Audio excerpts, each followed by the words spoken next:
there, it's Kevin with the Rogue Deck Builder here with this week's episode of the Market Monday. Wow, it's been a while since I published the Market Monday, and in traditional Rogue Deck Builder fashion, it's coming out on like a Tuesday night, and some of you might already be Wednesday by the time this actually is published.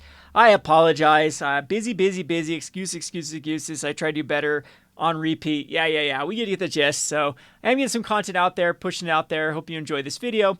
I do have a companionship video to this over at the Rogue Market channel that actually talks about cards that I am currently targeting and give you my justifications for them. So if you're interested in that topic, head over to the Rogue Market channel, and it should be published around the same time that this video is published. So the topic of this one is it time to get greedy again? Because we have the announcement of the Pro Tour returning. And this is something that we have been missing into the MTG market. Now, the MTG market has been very strong. I've been hearing all of these like rumors by who shall not be named, and there's some other people that have been talking about how bad the pandemic was for Magic. And I'm like, what world are they living under with the highest sales ever for collectibles just went through the roof?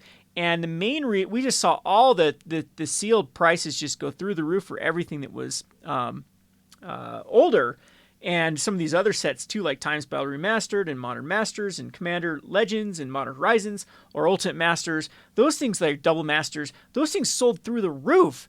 And it was just a great time for anyone that invested in Magic the Gathering to sell out their sealed product. What had been lagging behind, though, was singles. Singles were rough. Singles were very, very rough for that time period. We saw Commander Staples stagnate for the first time I've ever seen like Commander Staples. In fact, I got so frustrated with the calling specs that I quit making content for the Rogue Market because it was just so tough to look at a card and be like, wow, this is going to see play, and then watch it just stagnate forever. And we're talking about like cards like Heliod's.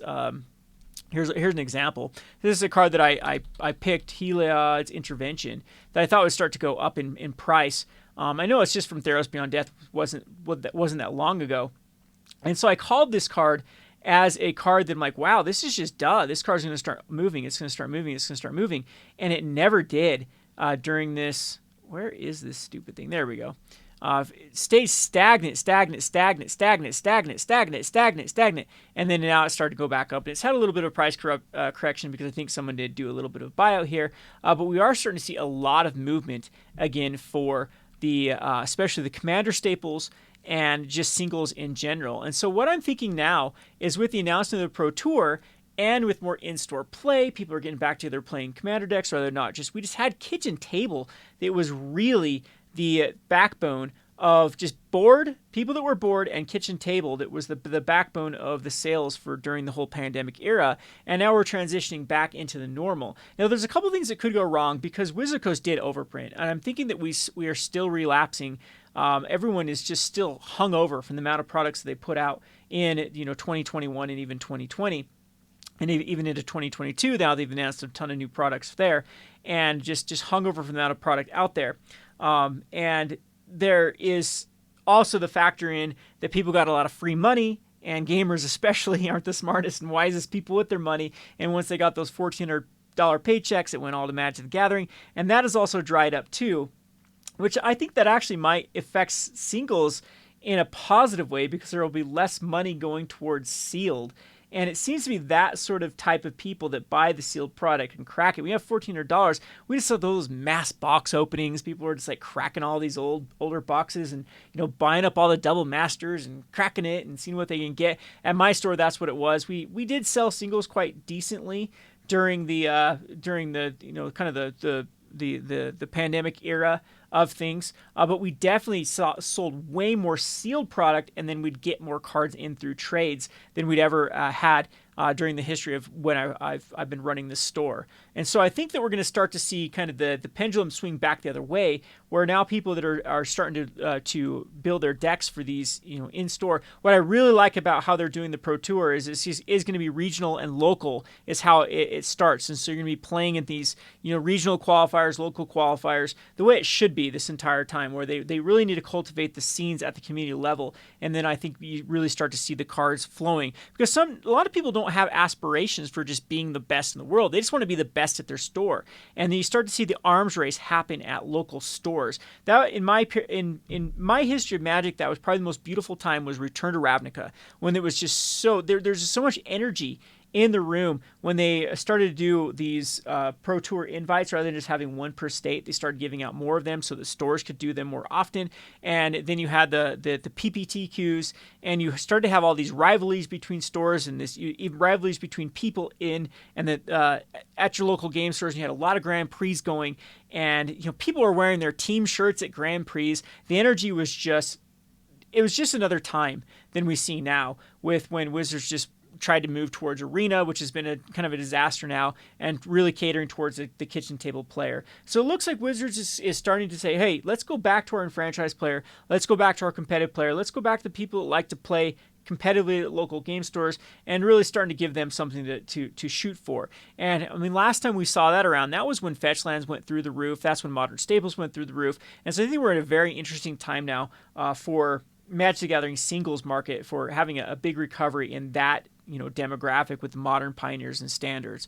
So let's just take a look at kind of where the cards are looking at to see if there's any sort of data to prove this up. We're seeing Mythics hit $28 out of the brand new set, which is unheard of, as well as like the Meat Hook Massacre out of Innistrad is just so $69 for a Mythic. That's pretty good. And the main reason for this is the double dipping in Commander as well as in Standard. It sees a lot of play in Standard, and this is just evidence that there is paper cards that are moving, and that's something we've been missing for quite some time. The pathways are also another good indication of this. They're typically 4-ofs in standard-based decks. These are starting to go up.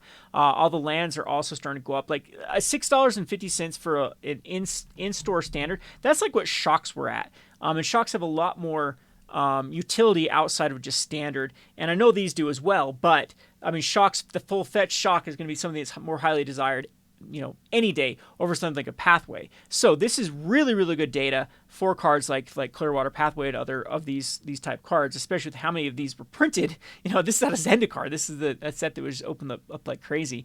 And even cards like the Adeline Resplendent Cathar being $5.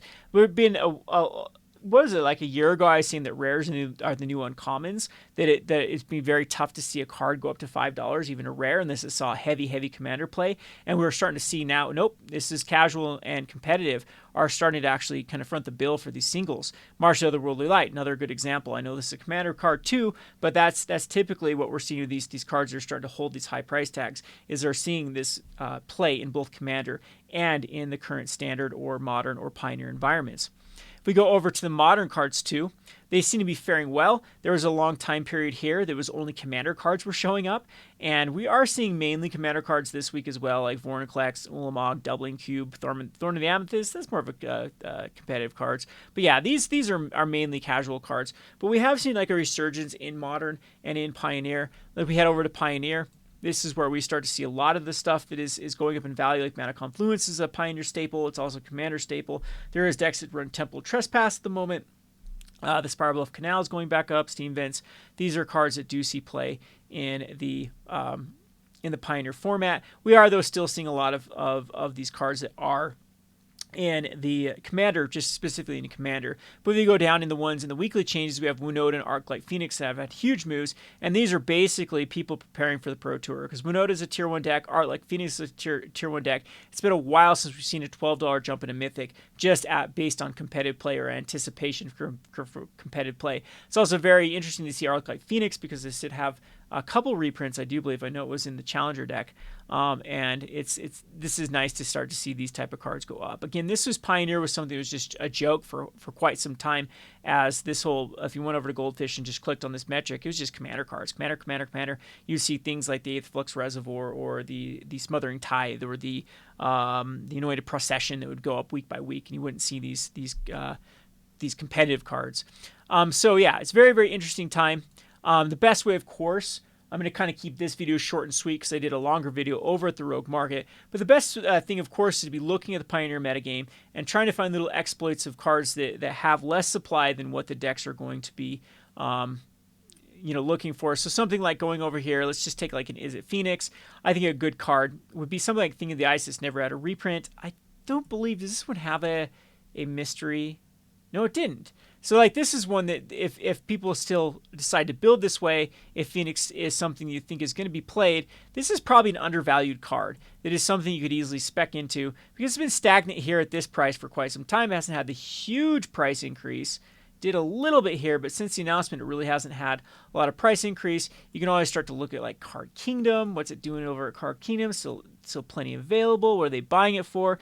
And these are tips and tricks that I give like crazy over at my Rogue Market channel of, looking at different metric points of trying to see if this is a card that is worthwhile to buy into. So I think the ice in my conclusion is this is absolutely a card that if you do believe in the return to the Pro Tour, people starting to buy decks, this card will go up in value. And the spread's actually quite good between the buy list for Card Kingdom and the price it is selling for on TCG Player.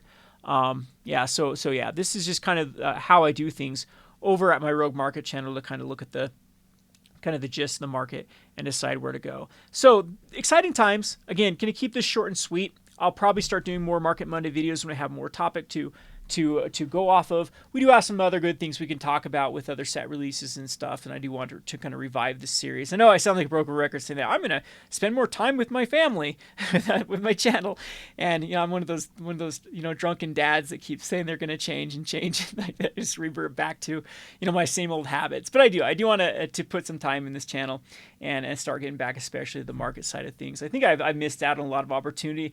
The biggest problem with me is that I'm just comfortable. I found a niche with my Patreon and as well as my local game store where I was happy, comfortable. Spoiler alert, I've been focusing on things that aren't gaming related, relationships, life goals, got back in shape, things like that. And Magic has just taken the biggest backseat. And it's kind of like I put the bare minimum in up and running my Patreon and my local game store just to make sure that it's still, making me, it's my livelihood. And I've really, really let this YouTube channel kind of slip. So I apologize to all those that did like the content.